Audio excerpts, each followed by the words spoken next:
Բարի երեկո, առաջին ալիքի եթերով շաբաթ արևմտահայերենով ամփոփելու ժամն է, ես Լուսիվանա Կարապետյանն եմ։ Վարչապետ Նիկոլ Փաշինյանը Փարիզի մեջ մասնակցած է հյուլիական ուժանյութի երկրորդ քակատնաժողովին։ Իր ելույթի մեջ աննշած է, որ Հայաստանը կշարունակի հյուլիական ուժանյութը թիդարկել իբրև երկրի ուժանյութային անվտանգության կարևոր գործոն։ Նիկոլ Փաշինյանը ավելցուցած է, որ Հայաստանը որոշում կայացուցած է փոքր շարժական կայաններու արհեստագիտության կիրառման վերաբերյալ։ Փարիզի մեջ վարչապետը հանդիպած է նաև Ֆրանսիայի նախագահ Էմանուել Մակրոնի հետ։ Կողմերը քննարկած են Հայաստան-Ֆրանսիա հարաբերություններու օրակարգային հարցերը եւ դարձաշրջանային զարգացումները։ Վարչապետ Նիկոլ Փաշինյանը Փարիզի մեջ դիմավորած է Ֆրանսիայի նախագահ Էմանուել Մակրոնը, չերմ գրգախառնություն ու կարճ զրույց, դակնյութերն առաջ։ Ռոբեների հետ երկրներու առաջնորդներն ու միջազգային կառույցներու ղեկավարները պիտի քննարկեն հյուլիական ուժանյութի աբական։ Նիկոլ Փաշինյանը, Էմանուել Մակրոն, Ռաֆայել Գրոսի համատեղ լուսանկարանի հետ Հայաստանի ղեկավարը կարճ շփումներ ունեցած է քակատնաժողովի մասնակիցներուն հետ։ Փարիզի մեջ կգտնվեն Եվրոպական հանձնաժողովի նախագահ Ուրսուլա ֆոն դեր Լայենը, Սլովակիո, Քրոատիո վարչապետները եւ շարք այլ պետություններու կառավարություններու ղեկավարներ, ներկայացուցիչներ։ Միջոցառումը մեկնարկած է բացման արարողությամբ։ Ելույթի համար ամբիոնի մոտ հրավիրված է Հայաստանի վարչապետը։ Premier ministre de la République d'Arménie. Իր ելույթի մեջ Նիկոլ Փաշինյանը ընդգծած է Հայաստանը հյուլիական ուժանյութը կշարունակի թիդարկել որպես երկրի ուժանյութային անվտանգության առանցքնային փաղադրիչ։ Երևանը ոչ միայն երկարացկետ գործող հյուլիական գայանի շահագործման ժամկետը, այլև կուսումնասիրե նոր սերունդի հյուլիական արհեստագիտության ներդրման կարելիությունը։ 2024 թվականին Բրյուսելի մեջ կայացած առաջին հաջող քակատնաժողովեն յետք մենք վստահ ենք, որ Փարիզի մեջ իրականացվող այս երկրորդ քակատնաժողովը պիտի խթանե գործակցությունը այն երկրներում միջև, որոնք որոշած են զարգացնել քաղաքացիական հյուլիական հզորությունները եւ պիտի խթանե իրական լուծումները աբացխածնացման եւ ուժանյութային ինքնիշխանության ընդհանուր նպատակներու հարաճխաղացման համար։ Այս նպատակները զուգորդված համաշխարհային ուժանյութի աջող բանջին հետ հանգեցուցած են հյուլիական ուժանյութի մրցունակության վերանայման եւ շատ երկրներ այժմ կգիտակցին, որ հյուլիական ուժանյութը որպես կարգավորվող ցած ածխածնային ուժանյութի աղբյուր գրնա լավ գործակցիլ վերագանքնվող ուժանյութի աղբյուրներուն հետ, այլ ոչ թե մրցակցիլ։ Վարչապետի խոսքով ճիշտ այս համոզումով Հայաստանը COP28 համաժողովից իրեն ներս աջակցած է մինչև 2050 թվականը հյուլիական ուժանյութի արտադրության երաբացման նախաձեռնության եւ գողջուն է Փարիզի համաձայնագրի նպատակներու ուղղությամբ առաջընթացը գնահատող առաջին համաշխարհային գնահատումը։ Հայաստանի կառավարությունը ըստ վարչապետին որթեգրած է քաղաքականություն, որմով հյուլիական ուժանյութը կշարունակի մնալ երկրի ուժանյութային համագարկի առանցքային փաղադրիչներն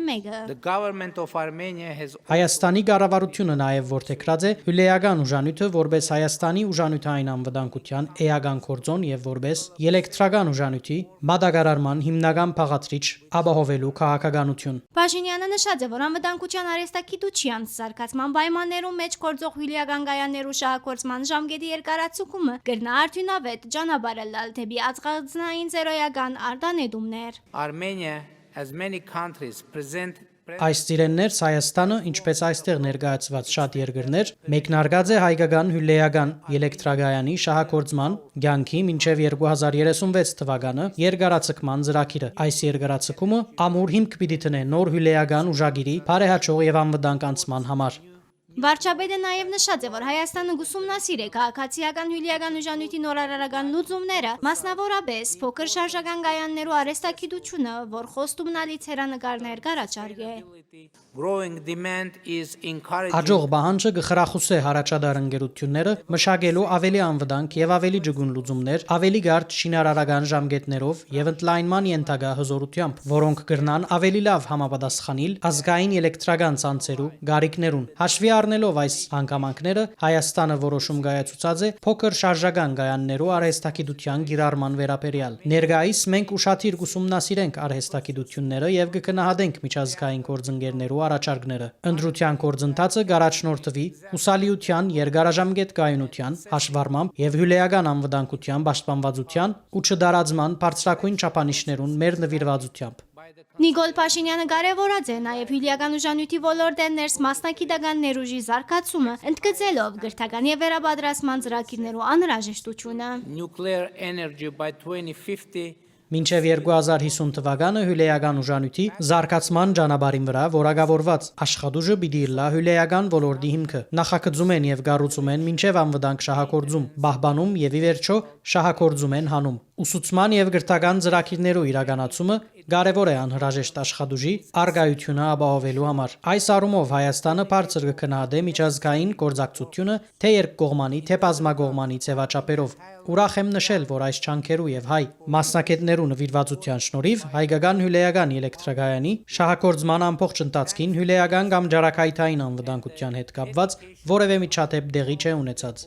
Հայաստանի ղեկավարը նաև ընդգծած է ջարակայթող թափոններու եւ օգտագործված հյուրեական վարելիքի անվտանգ կառավարման կարեւորությունը, նշելով, որ մարդու առողջության եւ շրջակա միջավայրի պաշտպանությունը պետք է մնան հյուրեական ուժանյութի զարգացման հիմնական սկզբունքները։ Փաշինյանը վստահություն հայտնած է, որ Փարիզի կակատնաժողովը պիտի նպաստի երկրներու, միջազգային գազམ་ագերբություններու եւ ուժանյութային ոլորտի ընկերություններու միջև նոր նախաձեռնություններու եւ գործակցության ձևավորման։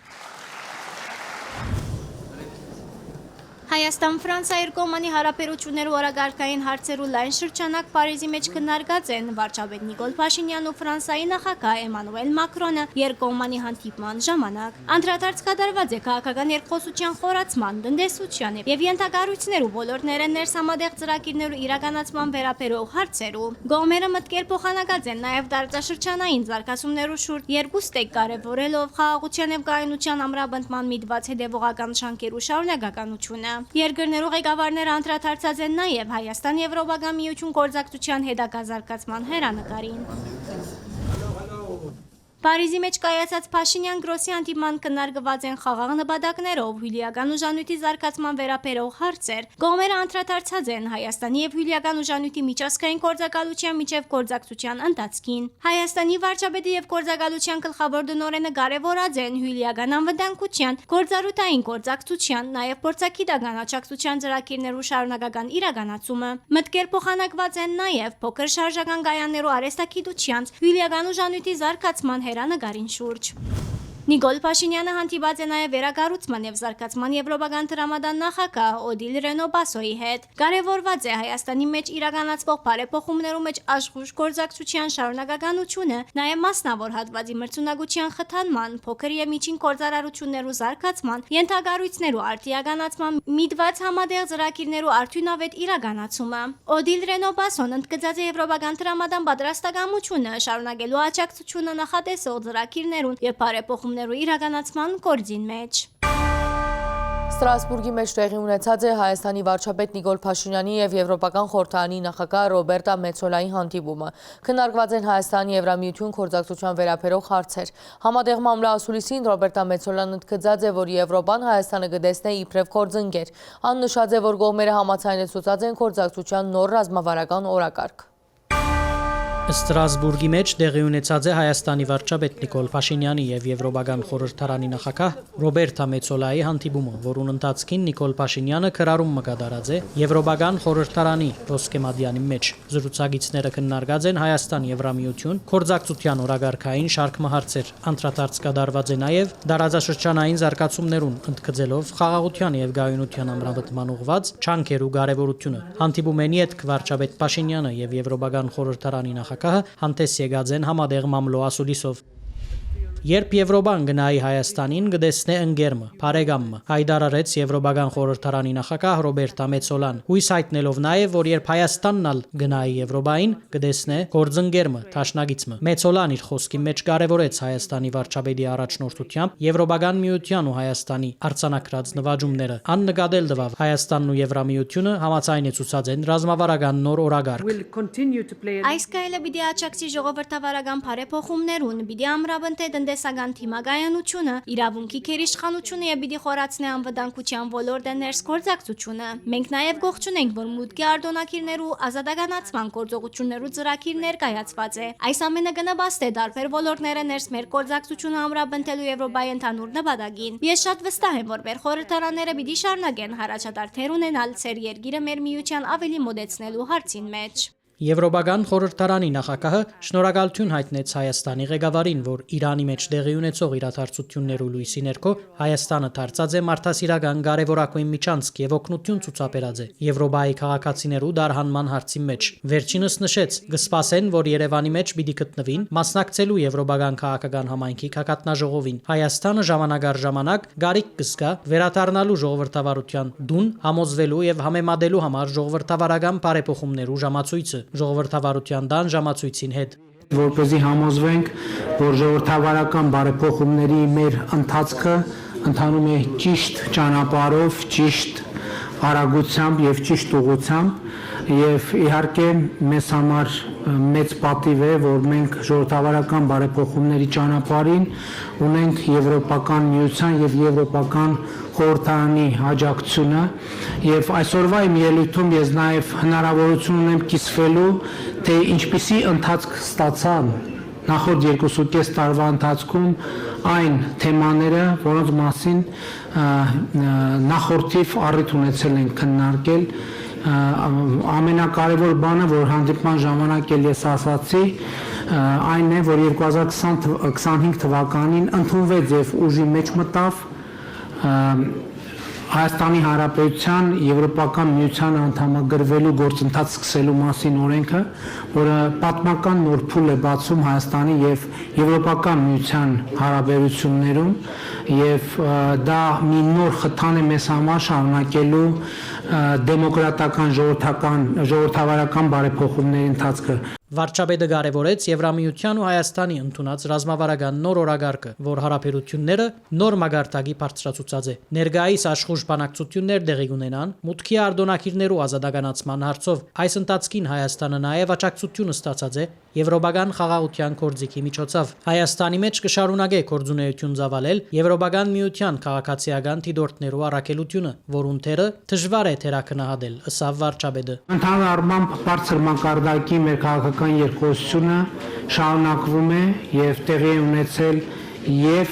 գործադիր իշխանության եւ օրենսդիր իշխանության եւ քաղաքացիական հասարակությունների մակարդակում եւ ուրախ եմ արձանագրել նաեւ որ մենք տնտեսական գործակցության բավականին մեծ օրակարգ ունենք եւ կրկին ուզում եմ շնորհակալություն հայտնել ձեզ այս հրավերի եւ հնարավորության համար եւ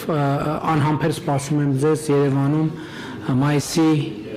սկզբին Եվրոպական քաղաքական համայնքի գագաթնաժողովին մասնակցելու համար։ Համատեղ հայտարարություններն յետք վարչապետն ու Եվրոպական խորհրդարանի նախագահը պատասխանեցին նաև լրագրողներու հարցումներուն, հաշվի առնելով տարածաշրջանեն ներս ներկայիս իրավիճակը։ Այն հարցման, թե Հայաստանն արդյոք կնախադեսե հարաբերությունները խորացնել պաշտպանության ոլորտեն ներս, կքննարկվի Եվրոպական որևէ գործընկերոջ հետ անվտանգության ոլորտեն ներս աջակցությունը, վարչապետ Փաշինյանը պատասխանեց։ Արդեն իսկ համագործակցություն ունենք Եվրամիության երկրների հետ։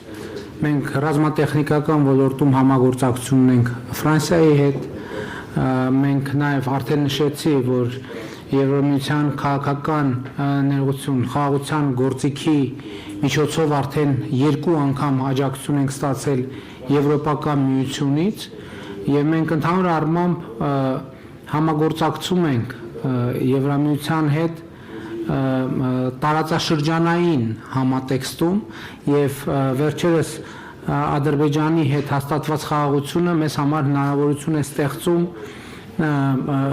որպեսզի մենք Եվրամիության հետ մեր համագործակցությունը այդ թվում ենթակառուցվածքային ծրագրերում ընդլայնենք։ Վարչապետը նրբության մասին նշեց, որում մասին ըստ անոր Հայաստանի մեջ կխոսվի։ Անվտանգություն ասելով շատ հաճախ հասկանում են զենք, զինամթերք, բանակ, հատուկ ծառայություններ, օպերատիվ գործողություններ եւ այլն եւ այդպես շարունակ եւ մենք շատ երկար 30 տարի այդ ընկալման մեջ ենք եղել։ Հիմնական խնդիրը, որը ես տեսնում եմ եւ հիմնական ընկալման փոփոխությունը, որը ես տեսնում եմ, հետեւյալն է, որ Հայաստանում են շատ խոսում է անվտանգության երաշխիքների մասին։ Ինձ համար հիմա ակնհայտ է, որ անվտանգության միակ երաշխիքը խաղաղությունն է։ Չկա ավելի հուսալի անվտանգության երաշխիք, քան խաղաղությունը։ Երկրորդ շերտի անվտանգության երաշխիքը համագործակցությունն է, փոխկապվածությունը, տնտեսական համագործակցությունը եւ փոխշահավետությունը։ որովհետև իհարկե մենք շատ լայնորեն արդեն ասացի, վերջերս մենք նաև ռազմատեխնիկական համագործակցություն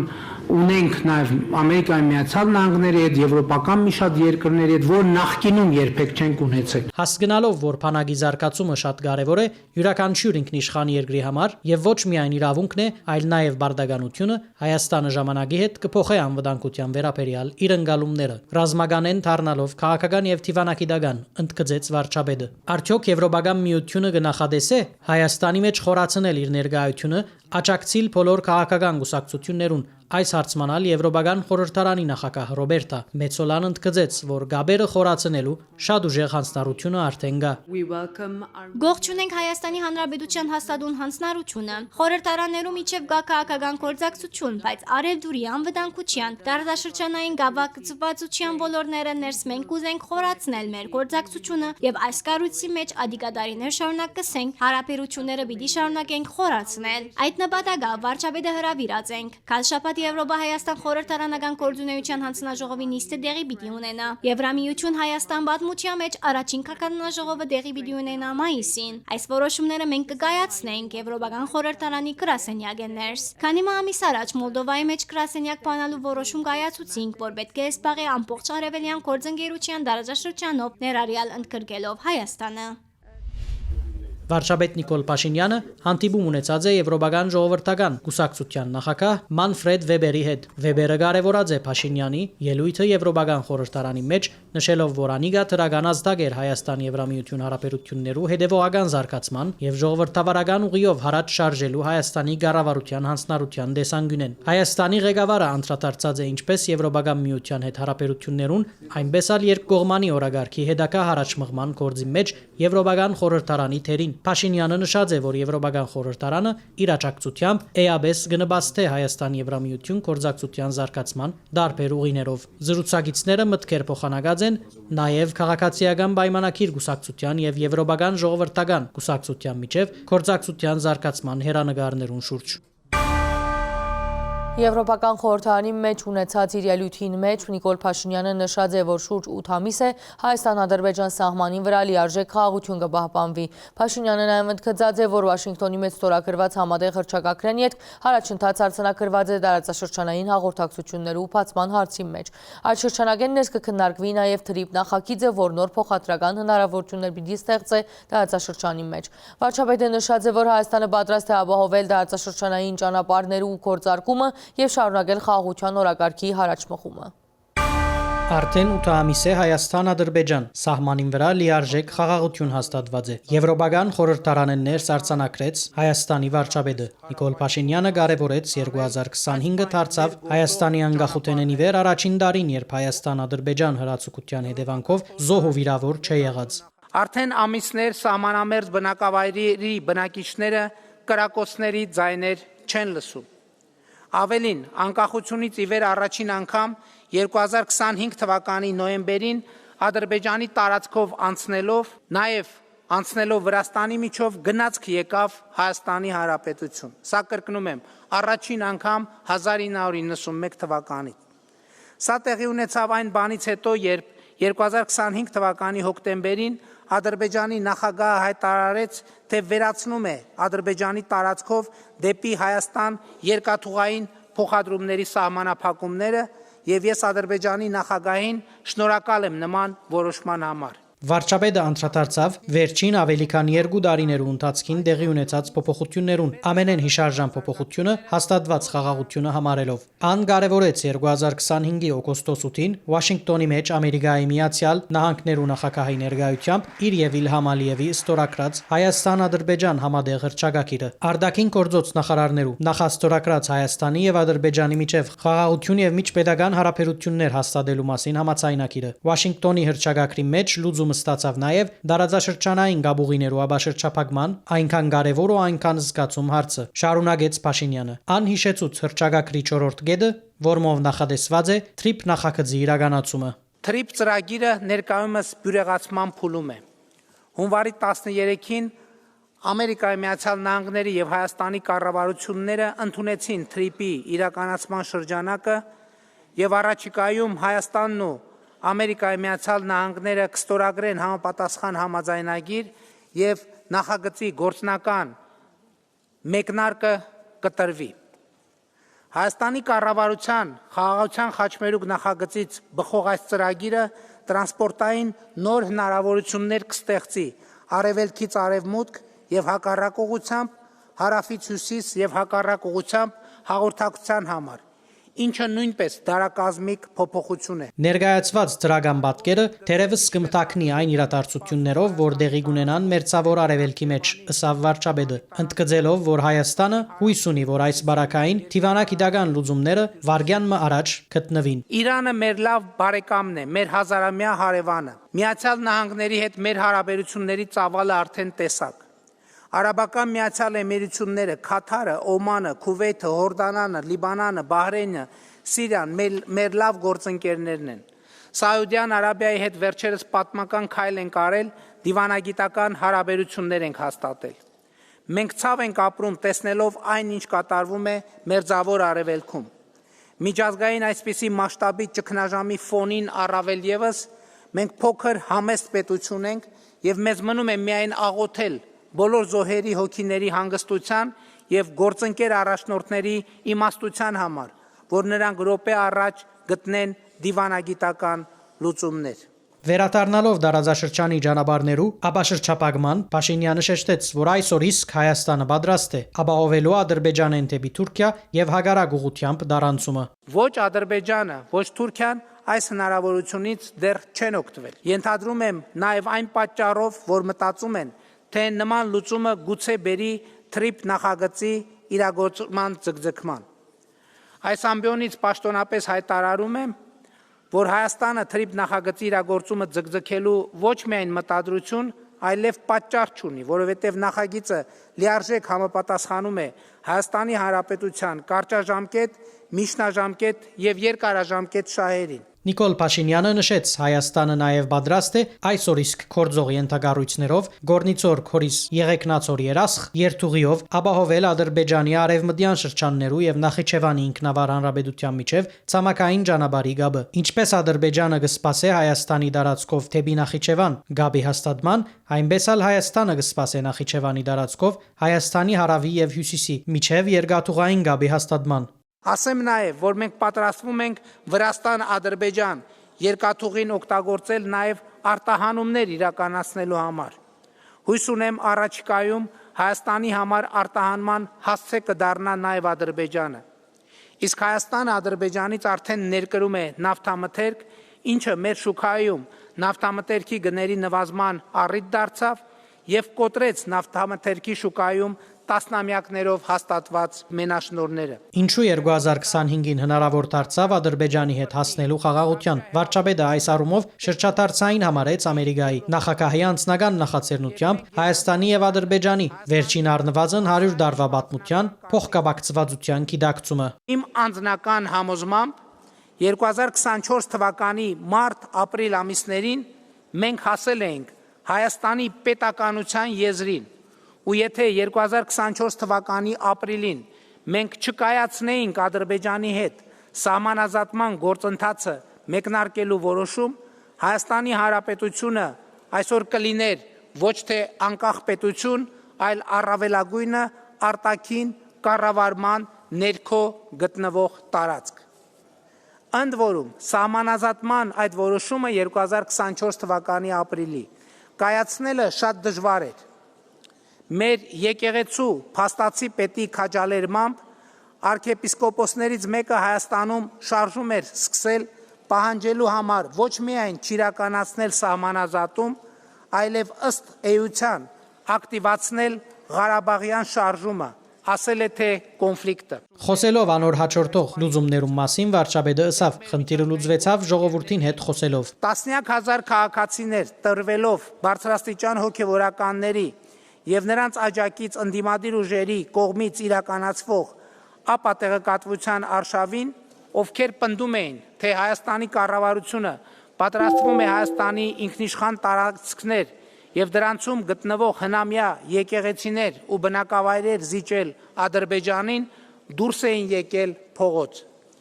Դուք կարող եք պատկերացնել, թե ինչ էր դա նշանակում 2018 թվականին ժողովրդական ոչ բռնի թավշյա հեղափոխությամբ իշխանության հասած մեր կառավարության ու քաղաքական թիմի համար։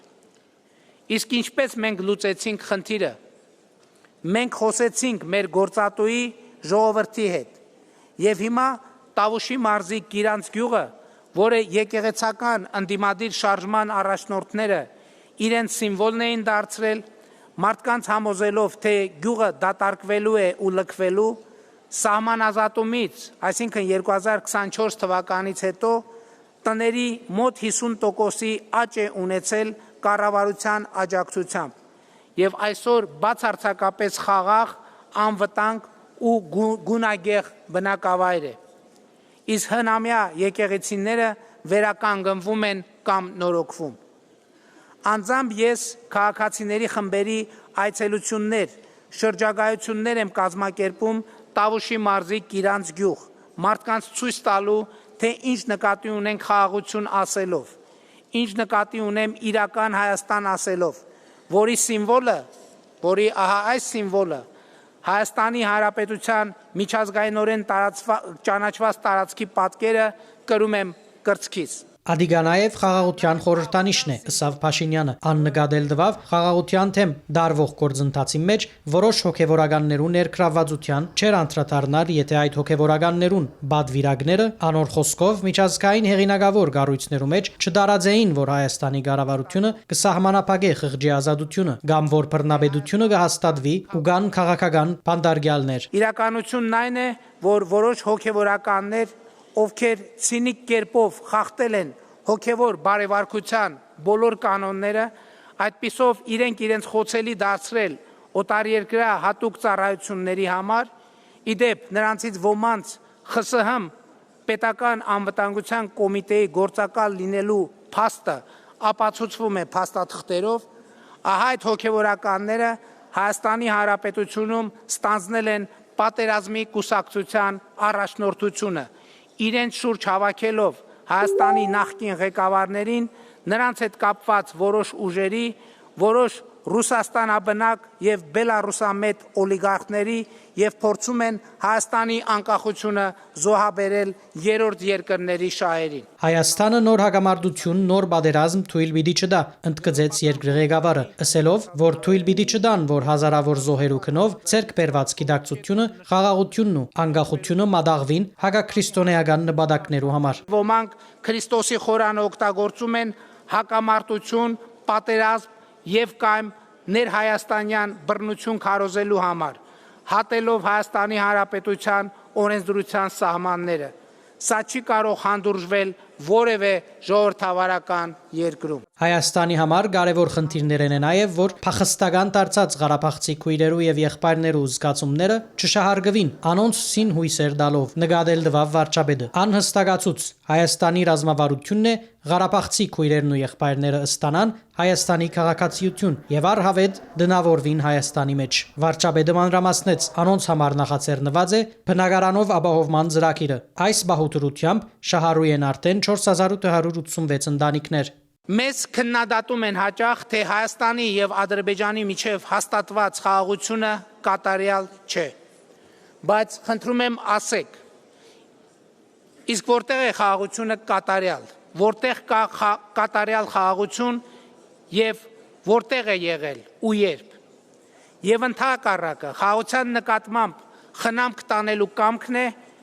որ այն կատարյալին հնարավորինս մոտ դարձնելու տարբերակներ է ստեղծում եւ մենք այսպես ենք մոտենում բոլոր հարցերի, ներառյալ Ադրբեջանում անազատության մեջ պահվող մեր հայրենակիցների խնդիրներին։ Վերջերս Ադրբեջանը մեր եւս 4 հայրենակիցների ազատ արձակեց։ Հայ հանրությունը մենք բոլորս երջանկություն ապրեցինք այդ առիթով, բայց կառավարությունը շատ արագ վերադարձավ լուր դիվանագիտական աշխատանքը շարունակելուն, հանուն մյուսների վերադարձի։ Հաջորդ անհավանական փոփոխությունը, որ Հայաստանի մեջ տեղի ունեցած է, վարչապետի խոսքով 2025 թվականի մարտին ընդունված Հայաստանի Հանրապետությունը Եվրոպական միության անդամակցելու գործընթացի մեկնարկի մասին օրենքն է։ Ասիգա քաղաքական փյուրեղացումն է այն հայտարարության, թե Հայաստանը պատրաստ է առավել մոդելլալու Եվրամիության, այնքան որքան Եվրամիությունը զայն հնարավոր համարե։ Այս բահուն ամենեն մեծ խնդիրը Եվրամիության եւ Վրաստանի միջև քաղաքական երկխոսության սառեցված վիճակն է։ Անգեղծացավ վարչապետը։ Վրաստանը Հայաստանի համար ճանապարհ է դեպի Եվրոպական միություն։ Մենք Եվրամիությանը Հայաստանի Հանրապետության անդամակցելու գործընթացի մեկնարկի մասին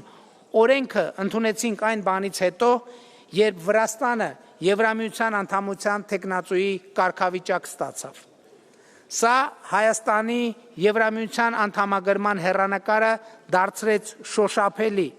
եւ մեր ակնկալինքը ու խնդրանքն է, որ Եվրոպական միություն Վրաստան կառուցողական գործընթացը զարգանա։ Դա կարևոր է Հայաստանի համար, նույնքան կարևոր, որքան Վրաստանի համար։ 2018-ին Հայաստանի մեջ ժողովրդական ոչ բռնի թավշյա հեղափոխությունը տեղի ունեցավ ազատության, ժողովրդավարության, իրավունքներու քերագայության ըմբռնումներու հիման վրա, ըսավ վարչապետը։ Ան կարևորեց, ասելով, որ Հայաստանը գրծած է իր ժողովրդավարության գենսունակ ու զարգացող վիճակը բահել նույնիսկ պատերազմի պայմաններու ներքո, բայց նաև խաղաղությունն է, որ ժողովրդավարությունը անշրջելի դարձնելու ճանապարհ կփանը։ 2026 թվականի հունիսի 7-ի խորհրդարանական հերթական ընտրություններով ժողովրդավարությունը պետք է խաղաղությունը դարձնե անշրջելի, ապա եւ խաղաղությամբ ժողովրդավարությունը պիտի դառնա անշրջելի։ Հայաստանը կընթանա այս ճանապարհով, եզրափակեց Փաշինյանը։ Կառավարության աշխատվան նիստին հաստատված է պետական մարմիններու կատարողականի քննադատման նախագիծը, որմով 2025 թվականի երկրորդ կիսամյակին համար պետական համագարքի մեջ լրացուցիչ վարձատրության նպատակով պիտի հատկացվի շուրջ 4 միլիարդ 600 միլիոն դրամ։ Գործադիրը հաստատած է նաև վարչադահացքային բաժանման մասին օրենքի նախագիծը, կնախադեсվի համայնքներու թիվը 70-ն նվազեցնել մինչև 64-ի։ Հայաստանի եւ Ադրբեջանի միջև հաստատված խաղաղությունը նաեւ համագարկային աշխատանքի արդյունք է, որ կգադարեն մարդիկ։ Առաջնահերթություններու ուղղությամբ կատարողականի գնահատման եւ ադոր արդյունքներով պետական մարմիններու գումար հատկացնելու նախագիծի քննարկման նշեց վարչապետը։ Համագարկային աշխատանքի արդյունավետությունը կախված է նրանից, թե ինչքանով են մարդիկ իրենց աշխատանքի մեջ ոչ միայն մոտիվացված, այլև օբյեկտիվ պայմաններով ապահովված իրենց աշխատանքի վրա գեր կենտրոնացած լինելու։ 2025-ի ցուցանիշները վարչապետի խոսքով կվկայեն, որ այս ուղղությամբ ներդրումները կբերեն հավելյալ արդյունքներ։ Հավելյալ արդյունք է նաև առողջապահական ապահովագրությունը, կենսաթոշակներու բարձրացման հնարավորությունը, գրթության, գիտության, պաշտպանության ոլորտի նվաճումները։ Համագարկի հիմա խթան է, որոշ ժամանակ հետ պետական համագարկի մեջ ծառայություն ստանցնելու ավելի բարձր չափանիշ պիտի սահմանվի։ Հարցի քննարկման ծիրեններս վարչապետը ընդգծեց նաև հանքրվանի մեջ ենք, որ անհրաժեշտ է Հայաստանի Հանրապետությունը պաշտպանել, որովհետև ձևավորված է երկիրը, որ ունի հերանեկար։ Ան նաև հավելեց, ասիկա չի նշանակեր, որ չլուծված խնդիրներ չկան։ Աշխարհի մեջ չկա երկիր, ուր չլուծված խնդիրներ չլան։ Վարչապետ Փաշինյանը կարևոր համարեց քաղաքական թիրքավորումը։ Մենք այսօր պետք է սկզբունքային կերպով պաշտպանենք այն Հայաստանը, որը ձևավորել ենք։ Որովհետև մեր ձևավորած Հայաստանը լավ Հայաստան է, մեր ձևավորած Հայաստանը հեռանկար ունեցող Հայաստան է, մեր ձևավորած Հայաստանը անվտանգ Հայաստան է, մեր ձևավորած Հայաստանը ապահով Հայաստան է, մեր ձևավորած Հայաստանը քաղաքացիակենտրոն եւ մարդակենտրոն Հայաստան է, եւ մեր ձևավորված Հայաստանը անընդհատ ռեֆլեքսիա, ինքը իրեն ռեֆլեքսիայի ենթարկվող Հայաստանը։ Այսօրվա Հայաստանով մենք պետք է հպարտանանք, որովհետև մենք հասել ենք պատմական նվաճման, մենք հասել ենք հազարամյա նշանակություն ունեցող նվաճումների։ Մենք հաղթահարել ենք առնվազն 1500 տարի մեզ հետ տեղի ունեցող անընդհատ կրկնվող պատմական ցիկլերը, անընդհատ տեղի ունեցող պատմական ցիկլերը։ Մենք հաղթահարել ենք ուրիշների կողմից մեզ պարտադրված հայրենասիրության մոդելները, երբ որ մեզ կաղապարը տվել են, ասել են, այ դուք սենց պետքա սիրեք հայրենիքը, ձեր տան պատերին պետքա այսինչ նկարը կախած լինի, դուք պետքա երգեք այսինչ երգերը, արտասանեք այսինչ բանաստեղծությունները եւ այլն եւ այսպես շարունակ։ Հիմա մենք առերեսվում ենք մեր պատմության, մեր իրականության եւ մեր անելիքների հետ եւ մենք ենք դա անում։ Ժամանակին մի կարգախոս կար Հայաստանում, քաղաքացիական հասարակություններ օգտագործում այդ կարգախոսը, հնչում էր այդպես, մենք ենք տերը մեր երկրի, այդ կարգախոսը այսօր իրականացված է։ Նիկոլ Փաշինյանի խոսքով պետք է ձևավորել այնպիսի pedagogan համագարկ, որ հարադեպ ապահով է Հայաստանի քաղաքացիներուն սեփական երկրի դերը լալու փաստը։ Այսօր Հայաստանի Հանրապետությունը կա, զարգանում է, աշխատում է, զարգանում է, ձևավորում է օրակարգեր, լուծում է այդ օրակարգերը, լուծված օրակարգերից նոր օրակարգեր են բխում, լուծում է նաև այդ օրակարգերը։ Այսօր Հայաստանի Հանրապետության միջազգային հեղինակությունը շարունակաբար աճում է։ Այսօր Հայաստանի Հանրապետության տարածաշրջանային հեղինակությունը աճում է։ Այսօր Հայաստանի Հանրապետությունը ի վիճակի է ինքը զբաղվել իր միջավայրում իր համար հարմարավետություն ստեղծելով։ Նշվեցավ, որ 2025-ի երկրորդ կիսամյակի ծրագրով կատարված աշխատանքի գնահատականը մոտ է սահմանված ամենաբարձր ամբողջությամբ կատարվածին։ Հաշվի առնելով այս արդյունքները 2025-ի երկրորդ կիսամյակի արդյունքներով լրացուցիչ վարձատրության նպատակով հատկացվող միջոցները պիտի կազմեն մոտ 4.6 միլիարդ դրամ։ Այս կիսամյակի ավարտին կունենանք ընդհանրական հաշվետվություն այն մասին, թե պիլոտային ծրագրի շահառուները որքան դրամական ներդրումներ են կատարել կրթական ծախսերի ուղղությամբ։ Պիլոտային ծրագրի արդյունքների վերլուծումը մեզ թույլ է տալիս զուգահեռաբար աշխատել օրենսդրական կարգավորումների մշակման ուղղությամբ,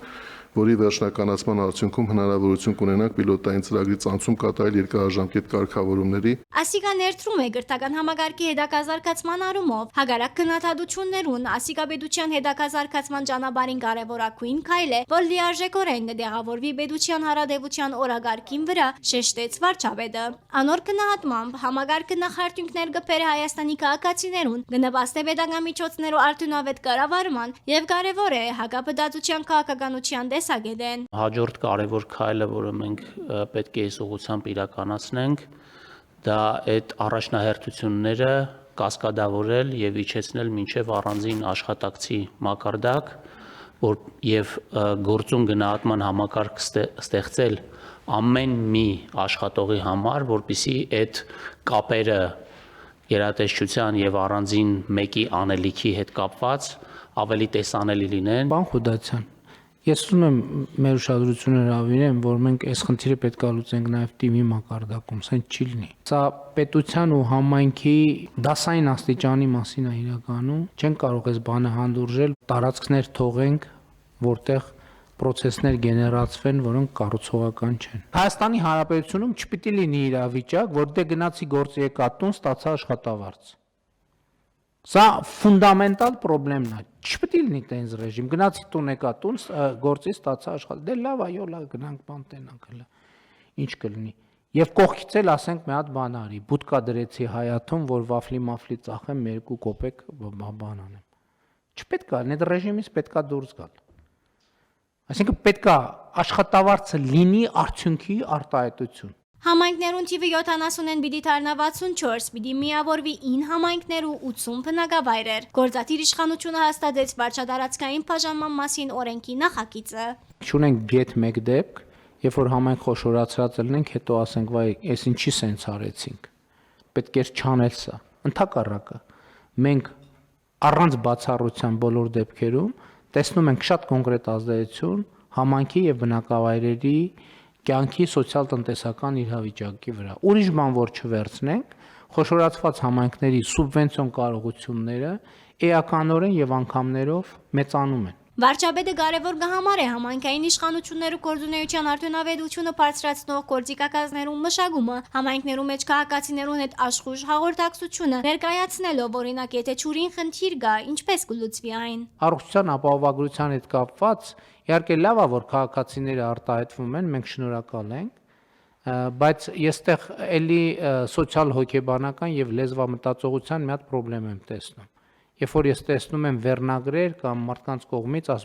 մարդը ասում է, որ ես 1 միլիոն դրամանոց վիրահատությունը արեցի անվճար։ Այսինքն ինքը ճիշտ է արտահայտում, բայց մենք պետք է արձանագրենք, որ անվճար վիրահատություն չի լինում։ Ինչ որ մեկ այդ վիրահատության համար պետք է վճարի։ Այսինքն մենք պետք է քայլ կարողանանք այնպես անել, որ նույնիսկ մեր քաղաքացիները, ովքեր իրանց պարզապես գոհունակությունն են հայտնում, ոչ թե ասեն, որ իրենք դարել են անվճար, այլ ասեն, այդ վիրահատության համար վճարել է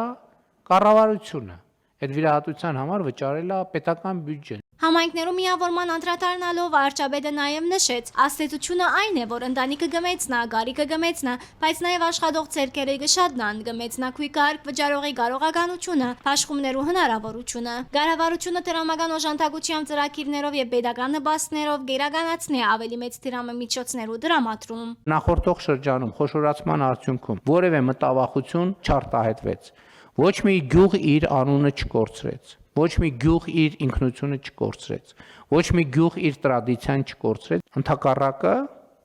երևացին աշխատանքներ եւ կառավարության համար էլ է հեշտ։ Կառավարության համար հեշտ է աշխատել 60 համայնքի ղեկավարի հետ եւ մարզպետարանի, քան թե 600 համայնքի, քան թե 800 համայնքի ղեկավարի հետ,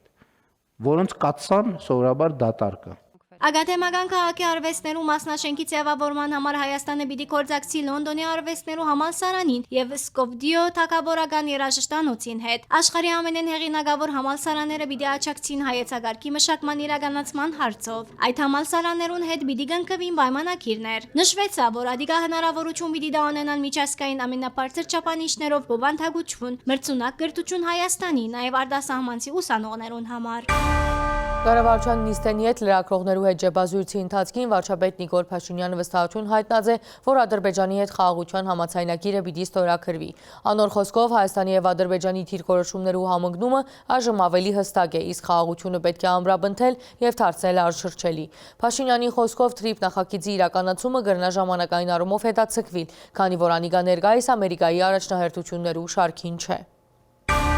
Այդ ուղղությամբ լուր հանդարտ հանգիստ դիվանագիտական աշխատանք արվում է, բայց ես կասկ չունեմ, որ այդ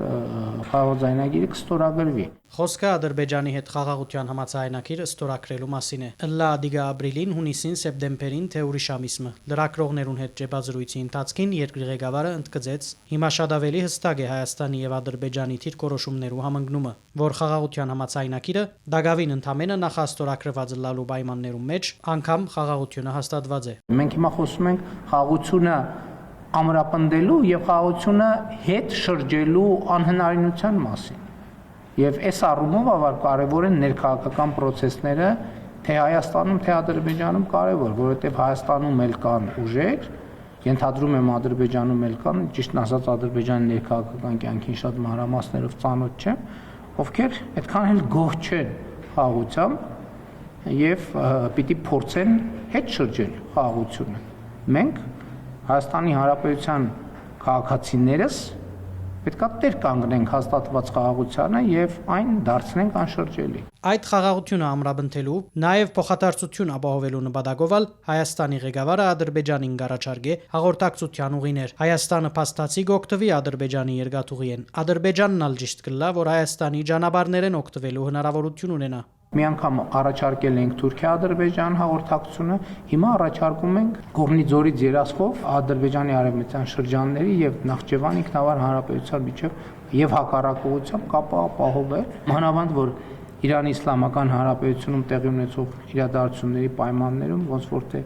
հարավով այդ կապի հետ կապված խնդիրներ կա։ Անդրադառնալով հաղորդակցություններու հարցին եւ Ադրբեջանի ու Թուրքիո մեջ եղած այն ընկալումներուն, թե Հայաստանը գրնա փորձել ցկցկել գործընթացը, ինչի համար պետք է Հայաստանը փորձի ցկցկի։ Մենք ընդհակառակը ուզում ենք րոպե առաջ այդ խնդիրը լուծվի։ Րոպե առաջ, առանց չափազանցության րոպե առաջ, որովհետեւ դա ֆունդամենտալ կարևոր հարց է մեր այսօրվա եւ ապագայի ճարտարապետությունը իրականացնելու տեսակետից։ Հայաստանի վարչապետը Եվրոպական խորհրդարանեն ներս թրիփի մասին ասած էր, հարաճիգային Հայաստանն ու Ամերիկան պիտի ստորագրեն համապատասխան համաձայնագիր եւ նախագծի կորձնական մեկնարկը պիտի դրվի։ Իսկ փուն շինարարական աշխատանքներու ինչ ժամկետ կնախադեсվի եւ հնարավոր է ադիգա հետաձգվի Իրանի մեջ ռազմական գործողությունները հաշվի առնելով Փաշինյանի դիտարկմամբ հիմա թրիփը Միացյալ Նահանգներու առաջնահերթություններն չէ։ Որովհետեւ տեսնում եք ինչ է կատարվում եւ ինչով են զբաղված, այդ ցավոք հավանականությունը մեծ է, որ process-ների վրա ժամանակի առումով կազմի, որովհետև նույն մարդիկ, ովքեր, այսինքն հիմա Ամերիկայի կառավարությունը կենտրոնացած է այդ խնդրի վրա, բայց իհարկե եթե կպարզվի, որ չի ազդի, ավելի լավ։ Գնահատեսվի, որ այս ամիս հրաբարակվի նոր սահմանադրության փոխանցագությունը։ Վարչապետի դիրքորոշումը նույնն է։ Անկախության հռչակագիրը պետք է դուրս գա նախապանեն, պատասխանը դրական էր։ Այո, ոչինչ փոխված է։ Նոր սահմանադրության մեջ անկախության հռչակագրին հղում պետքա չլինի։ Եվ ասեմ ինչու։ Որովհետև անկախության հռչակագիրը կառուցված է կոնֆլիկտի տրամաբանության վրա։ Չենք կարող մենք կոնֆլիկտի տրամաբանության վրա գնալ եւ ուզենալ անկախ պետություն կառուցել։ Եվ թե ինչ նկատի ունեմ, հիմա շատ չմանրամասնեմ, նախորդիվ անկախության հռչակագրի օրվա նվիրված իմ ուղերձներում ես իմ դիրքորոշումը մանրամասն արտահայտել եմ։ Փաշինյանը բարձրացնեց նաև, թե ինչու կբնթե, որ Գդրիչ Սիսյանն ու անոր խումբը ստանցնած են բادرազմի առաջնորդությունը։ Ես գնում եմ պատարակների եւ տեսնում եմ, որ պատարակի ժամանակ, օրինակ, ընդ որում պատարակի տեքստում այդպիսի բան չկա, ասենք պատարակի տեքստից շեղվում են եւ ասում են, հղում են անում Արցախի հանրապետություն եւ այլն եւ այլն։ Շատ լավ հասկացա։ Եկեք բոլորը սկսենք ենթադրենք, հղում ենք անում Արցախի հանրապետություն։ Դա ի՞նչ է նշանակում։ Դա նշանակում է կոնֆլիկտ։ Դա նշանակում է կոնֆլիկտ։ Այսինքն հղում ենք անում բոլոր Արցախի հանրապետություն եւ այլն, դա նշանակում է նախ կոնֆլիկտ, հետո եթե այդ տեսությունը մենք ворթեգրում ենք, այդ տեսության ворթեգրման ճանապարհին պետքա գնանք կոնֆլիկտի։ Բա ո՞նց ենք լուծում։ Դա նշանակում է ամեն այդպիսի նախադասությունը նշանակում է պատերազմի կոչ։ Վարչապետը հիշեցուց նախաբես քանի անգամ ըրած հայտարարությունը Ղարաբաղյան շարժում չկա։ Ամեն անգամ, երբ որ խորանից ասենք հղում են անում, երբ որ ամեն ամբյորնից ասում են Արցախի հանրապետություն, այդ պատերազմի բան է, պատերազմի ճանապարհին ոտք դնել է։ Բա ամեն անգամ մենք տենց ասում ենք Ադրբեջանն էլ իր հերթին իր խոսույթն է զարգացնում։ Այդ որ ասում են վերադարձի, ինչ վերադարձի, որտեղի վերադարձի։ Բա կա փախստականների վերադարձի թեմա, Ադրբեջանն է նույն ձևի նույն թեման է առաջ քաշում։ Այդ թեմաները զարգանալու են, բախվելու իրան դառնան պատերազմ։ Այսինքն ձեզ թվում է նախին պատերազմները տենց ինչ որ բոլորը վեր են կացել ասել պատերազմ, տենց հումանիտար, շատ անմեղ թեմաներից սկսել են մի քար, մի հուշարձան, շատ կարևոր։ Անհաստատեց դարածվող դեղեցությունը, թե հայոց ցեղասպանության թանգարան հիմնարկի դնորենուհի Էդիթա Գզոյանը ազատման թիմում գրած է իր ցուցումով։ Այն բանեն յետք, երբ փետրվարի սկզբին Հայաստան այցելած Ամերիկայի փոխնախագահ Ջեյդի Վենսին Արցախյան հագամարտության մասին գիրք նվիրած էր։ Վարչապետը բարձրապանեց, եթե ովևէ առանցին քաղաքացի իրավունք ունի ըսելու ինչ կուզե, Պաշտոնյան չի գրնար կառավարության ворթեգրած քաղաքականութեն գործունեություն զավալել։ Երբ երկրի վարչապետը հայտարարե, որ Ղարաբաղյան շարժումը պետք է դադրեցնել, ովևէ պաշտոնյա չի գրնար շարունակել այդ շարժումը։ Հայաստանի այն պետական պաշտոնյանը, որ կառավարության վարած արտաքին քաղաքականությանը հակասող բանկասի, պետք է ազատվի աշխատանքից, այդտեղ ինչ թեմա կա։ Այսինքն մենք պետություն ենք, թե սա բանա, ինքնագործ խմբակ է, որտեղ մեր ստեղծագործական պոտենցիալն ենք բանանում, փորձարկում։ Սա պետություն է, հարգելիներս։ Սա պետությունը հստակ իր կառավարման տրամաբանությամբ եւ պետական համակարգով։ Կա պետություն արարողակարգ, հասկանում եք, ել եմ ասում, հերիքա մենք մեր երկրին վերաբերում ենք որպես ինքնագործունեության խմբակի։ Ես չեմ կարող տենց բան թույլ տամ, որովհետեւ պետության թիվ 1 պատասխանատուն եմ։ Իշխանությունը ընդդիմությունը կմեղադրե պատերազմ հրահրող գործունեության համար, ինքնալ իր ղարքին կմեղադրվի երկրի մեջ ամենեն շատ պատերազմներու եւ զորաշարժերու համար։ Փաշինյանը կհագատարցե նախորդ դաստամյակներուն ռազմավարությունը եղած է զայն ցկցկելը բեդությունը կամելով։ Աստիճանաբար գիսաբեդութեն են դարձած է քառորդ բեդություն ու այդպես կշարունակվեր։ Բայց այնուամենայնիվ այդ տարիներու ընթացքին հազարավոր զոհեր եղած են։ Վերջին պատերազմները այնքինն են, որ Հայաստանը վճարած է իրական անկախության համար, քանի որ ոչինչ անվճար գլա։ Այդ ամեն ինչի արդյունքում Հայաստանի Հանրապետությունը ձեռքաբերել անկախություն եւ առիթ ունեցել եմ ասելու, որ այսօր Հայաստանի Հանրապետությունը պետություն է ավելի քան երբևէ, անկախ է քան երբևէ, ինքնիշխան է քան երբևէ, խաղաղ է քան երբևէ, զարգացած է քան երբևէ եւ ունի մեծ հեռանկարներ քան երբևէ։ Անդրադառնալով Հայաստանի մեջ թմրամիջոցներու դարածվածության մասին հարցին, վիճակագրությունը ցույց կտա, որ 2018-ին 2024 թվականներուն աճ արձանագրված է 158%, իսկ ինչի աճ կհարցնե վարչապետն ու կպատասխանե բացահայտումներու։ Արձանագրվել է բացահայտումների 158% աճ, որովհետև եթե բացահայտումների աճ չլիներ, մենք այդ դեպքերի մասին պարզապես չէինք իմանա։ Եվ դա ընդհանուր առմամբ խնդրեմ է, դուք տեղյակ եք, որ մենք նաև անվտանգության խորհրդի նիստերում ենք այդ թեմաներով անդրադարձել եւ ռազմավարության հետ կապված հայտնի իրադարձությունները գիտեք եւ մենք անդադ խոսում ենք դրա մասին, բայց պետք է այդել արձանագրենք, որ սա գլոբալ երևույթ է, այնպես չէ, որ Հայաստանում մի առանձին վերցրած իրավիճակ է զարգանում։ Ամեն բարակայի ադիգա չի նշանակեր, թե կառավարությունը անհանգստացած չէ, ըստ վարչապետին բայկարի միջոցներն են 300 դպրոց նախագիծը, գառուցվող խաղահարաբարակները, ֆուտբոլի տաշտերը եւ այդ օրինակ հնարավորությունները, որ երեխաները ավելի շատ կենտրոնանան ստեղծարար զբաղմունքներու վրա։ Իհարկե իմ ընկալումը նաեւ է նա, ես ուզում եմ ուղղակի ձեզ ասեմ, եւ ես դենց հանձնարարական տվել եմ մեր իրավապահ մարմիններին, որ մենք պետքա կենտրոնանանք խոշոր ներկրումների եւ արտադրության վրա, որովհետեւ եթե ես չգիտեմ մի պակետում ինչքան է առնում, ասենք չգիտեմ 0.00 չգիտեմ քանի գրամ, այսինքն եթե պատկերացնենք մի տոննա բան կա, թմրանյութ կա, ինքը բաժանված է հազարավոր, տասնյակ հազարավոր պակետների, եթե մենք սկսենք վազել այդ մի գրամանոց պակետների հետևից, այդ ուշազբար կլինի մեր իրավապահ համակարգը, մենք պետք է գնանք գտնենք խոշոր ներկրողներին եւ ներկրողներին եւ արտադրողներին։ Փաշինյանի դեղեցությամբ 1 տոն կոկայինի կորձը փոխանցված է Թադարան։ Ընկերային ցանցերու վրա դարձյալ կդարածվի ինգեղծ տեսանյութեր ու տեղեկություններ հեղինակավոր միջազգային լրատվամիջոցներու անուններով։ Փորձագետներու խոսքով նման ապատեղեկատվական արշավները կաշխուժանան հատկապես ընտրություններու մոտ ժամանակաշրջանին։ Անոնց գնահատմամբ այս արշավներու հիմնական նպատակն է հասարակության մեջ ապակողմնորոշում եւ անվստահություն ստեղծելը։ Վերջերս մի տաքսիստ լուրջ դեմքով եւ համոզվածությամբ ինձ պատմում էր, որ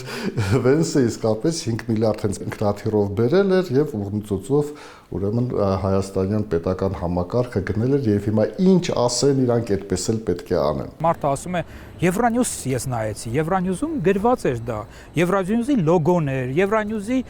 լրագրողներ, ինքն էր խոսում։ Ես դա տեսել եմ իմ աչքերով, ոնց կարող է դա կեղծ լինել։ Դարձյալ Евроньյուզի անունով, դարձյալ X-ի հարթագին վրա, բայց այս անգամ ոչ թե Նիկոլ Փաշինյանը, այլ մամնոք հարդուղար Նազելի Բաղդասարյանն է երևակայական անշարժ քույքի սեփականատերը։ Գբարզվի այս քույքն ալիդալիո մեջ է ու մինչ այդ 5 տարի Փաշինյանին պատկանած է։ Վերջին 10 օրման հորինված դեսանյութերու նոր խմբականակ, դարձյալ հեղինակավոր դեղեկատուներու դարբերանշանի անվանդակ։ Մասնագետները գտնում են, որ Հայաստանը այսօր մտնում է ամենից շատ թիրախավորված պետությունների ցանկում նման արշավների կողմից։ Ադիգա Բարզաձե բուլգարական հետազոտական կենտրոնը 2025-ի արդյունքներով։ Ընդհանրապես այս բոլոր արշավների հիմնական մեխը սոցիալական ցանցերի օգտագործումն է։ Քաղաքագետի դիտարկումով ընկերային հարթակներու վրա դարածվող դեսանյութերը պիտի դարածային նաև որոշ տեղեկատուներներ, եթե այդ դեսանյութերու մեջ դեղ կդած սուդը այդքան ցցուն չլար։ Օրինակ, Евроньюզի անունով դարածվող դեսանյութերեն մեկը գսե, թե իբր Նազելի Բաղդասարյանը Հայաստանի լրագրողներուն խորհուրդ տված է Փաշինյանին անձնական յանքի մասին հարցեր չտալ, այլ միայն մասնակիտական գործունեության մասին։ Եթե ովևէ լրագրողի, այնալ այս օրերուն նման բանը Սեր վարչապետի մամլոք արդուղարը կպատկերացնեք, քանի դեսանյութ ու հոդված պատրաստած վիդեոյին Վարդանյանը շեշտադրած է։ Ու հակառակ որ հայկական լրահոսը ձևավորող տեղեկատուները չեն դարածել այդպիսի դեսանյութեր, բայց լուրը հայկական լրահոսեն դուրս չէ մնացած։ Բանրանումն է, որ այդ ապատեղեկատվությունը նաև հայաստանյան օգտատերերն են իրենց էջերում տարածում եւ այստեղ իհարկե երևում է կոորդինացված գործողություններ։ Հղում կատարելը օրինակ պոլիտիկոին։ Հասկանալի է, որ առաջին հայացքից պետք է դա վստահություններ շնչի, որովհետև շատ հայտնի լրատվամիջոց է արևմտյան, բայց որպեսզի մարդը խաբված չլինի, մոլորության մեջ չընկնի, ինքը այնուամենայնիվ պետք է ստուգի արդյոք իսկապես պոլիտիկոն այդպիսի բան հրապարակել է, թե չի հրապարակել։ Օրինակ, օրերս Պոլիտիկոյի անվան դակ կբատմեն, թե հիմայան Նիկոլ Փաշինյանի կրիպտո տրամաբանագի սեփականատերը Դուբայի մեջ անհետացած է։ Սեփականատերը գբարձվի Հակոբ Մուրադյանն է։ Ան գաբի մեջ չեղած այն բահենը սկսյալ, երբ Իրանը հրթիռային հարվածներ հասցուցած է Դուբային եւ անոր ընտանիքը կփորձե գտնել զինք եւ իբր անհայտ զակման զեկույցի համաձայն Մուրադյանը օգտվելով իրավիճակեն փախուստի դիմաց է իրեն հետ դանելով Փաշինյանի միլիոնները եւ հագարակային փաստին, որ Նազելի Բաղդասարյանը հրաբարագավ դարձյալ հայտարարած է վարչապետ Նիկոլ Փաշինյանը անշարժ քույք չունի որևէ արտասահմանյան երկրի մեջ այս տեսանյութերու մեջ գբնթեն թե Բաղդասարյանը ըսած է Փաշինյանը խելացի մարդ է որ ներդրումներ կգադարե բացառապես հուսալի դրամակալուխներու շրջանագեներեն ներս մասնավորապես անշարժ քույքի բնակավարեն ներս Շատ հաճախ նաև հայտնաբերել են որ աղբյուր որը տարածում է կոնկրետ այդ նյութը մեկ էլ 2-3 օրից հետո անհայտանում է ուղղակի ակտիվ չէ արդեն այդ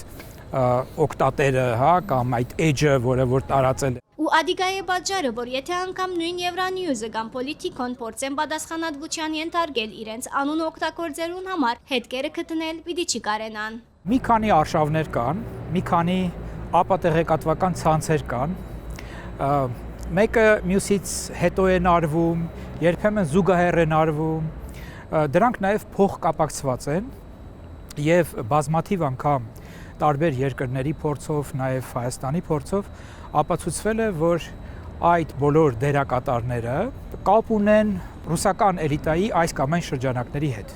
Արշավներ, որոնք ունին անվանումներ ու ամեն մեկը իր հստակ ընելիքը։ Պրիգոժինի ստեղծված թրոլների ֆաբրիկան է շատ ակտիվ այս առումով, Matryoshka ցանց, ռուսական այդ ցանցը, Storm 15-16 կոչվող շատ լայնածավալ ապատեղեկատվական արշավը կա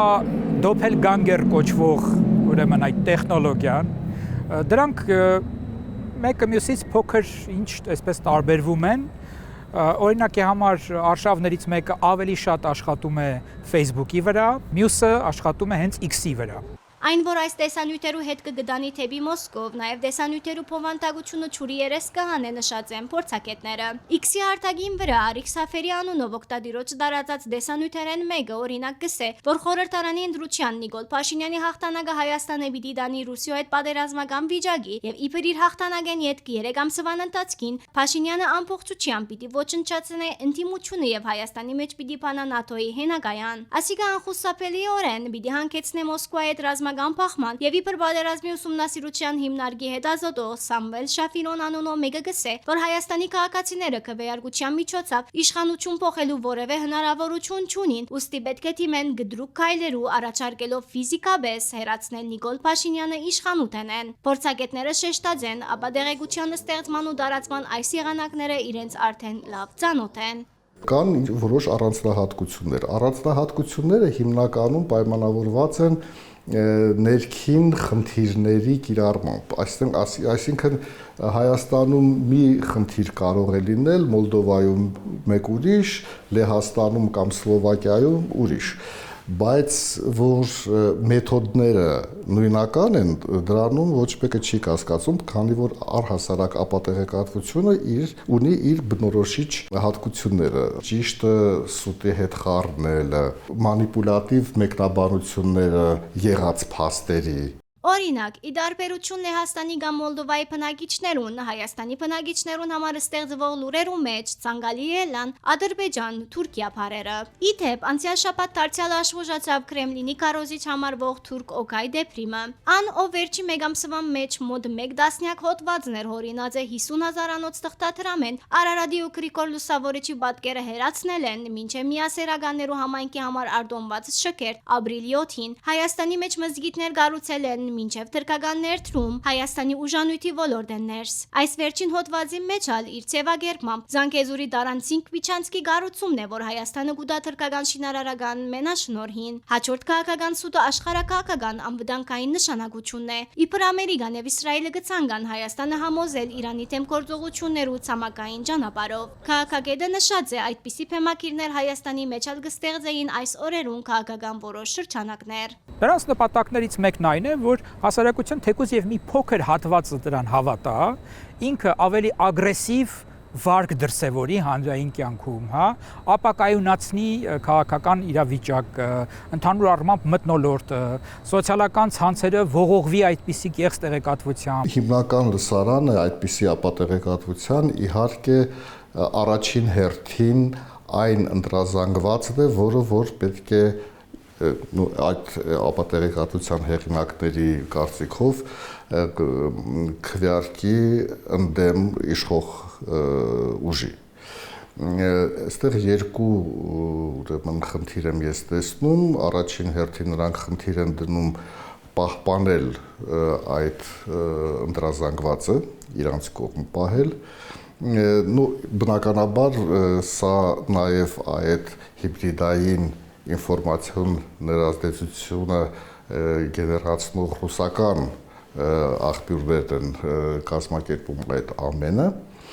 եւ երկրորդը ներազդել դեռ չկողմնորոշված ընտրողների վրա։ Հայաստանի բնակիչներուն համար Հայաստանի իշխանության մասին Ռուսիո մեջ դվող թերթ, որ կբաժնեն Երևանի դարբեր մասերում մեջ։ Ռայոմին կստարանունով դբակիր թերթը Factor TV լրագրողը նկատած է, հետաքննած ու բարձած է անհայտ խմբակիրներով եւ չքրանցված անհատ ցերնարգադիրությամբ թերթը, որուն հասցեն նշված է Քավար եւ որունի ամերիկյան մագնիշավորում կդբակրվի Մոսկվայի մեջ։ Ասիկա արդեն նաեւ արցանց բնակիչներու համար է։ Հիմնական հոդվածներն այն մասին են, որ Հայաստանի իշխանությունը գործընծուցած է ինքնիշխանությունը, Հայաստանը գենթարգվի Ամերիկայի աստեցության, Ռուսիային հեռանալը աղետ է, վտանգված են հարաբերություններու Իրանի հետ։ Եկեղեցվո վերաբերյալ նյութեր կան թերթին մեջ, նաև Սամվել Ղարաբետյանին վերաբերող նյութեր։ Բավականին պարզունակ էր եւ հայ հասարակությանը արդեն ծանոթ սխեմա էր, երբ որ ռուսական արմատներ ունեցող ապատեղեկատվությունը այսպես տարածվում է եւ գալիս է հասում է Հայաստան։ Եթե լինի 1 լուր, 2 նման կեղծ լուր, ընդհանրապես որևէ ազդեցություն չի թողնի։ Բայց այդ արշավների արդյունավետությունը շատ առումներով պայմանավորված է նրանով, որ իրենք մասշտաբային են, որ իրենք պերմանենտ են, այո, անընդհատ իրականացվում են եւ այսպես լցվում են մարդու վրա, հա, կարելի ասել, եւ շատ առումներով մարդը սկսում է արդեն որևէ բանի չհավատալ, օրինակ, հա, նաեւ այդ արշավները այդպիսի նպատակ ունեն, այսինքն անպայման չի, որ մարդը հավատա այդ կեղծ տեղեկատվությանը, նպատակներից մեկը նաեւ այն է, որ ինքը իրական տեղեկատվությանը նաեւ չհավատա, կասկածի ամեն ինչի վրա։ Գեղձ Եվրանյուզ, իրական Եվրանյուզը այսօր անդրադարձած է իր աբրանկանիշով գեղձ լուրերու դարացման։ Նշած է ապադեղեկատվական արշավը, որ Գաբունի ռուսամետ թերագադարներու հետ հեղինակավոր լրատվամիջոցներու անվանդակ կդարած է գեղձ հաղորդումներ Մերձավոր Արևելքի պատերազմի մասին։ Շեշտած է գեղձ հաղորդման թիրախը նաև Հայաստանի վարչապետն է։ Իրական Եվրանյուզը նաև մանրամասնած է Փաշինյանին իբր պատկանող Արաբական Միացյալ Էմիրություններու մեջ գտնվող բնակարանի վերաբերյալ գեղձ տեղեկությունները համացանցի վրա կդարածվին դագամին 2021 թվականին փոխանցվելով Mediaport Telegram-յան ալիքի եւ Ռուսիո հայերու թերթին կողմէ։ Աշխարհան համար մենք պատրաստած էինք այսքանը։ Շարունակեցեք հետևել առաջին ալիքին մինչ հաջորդ շաբաթ։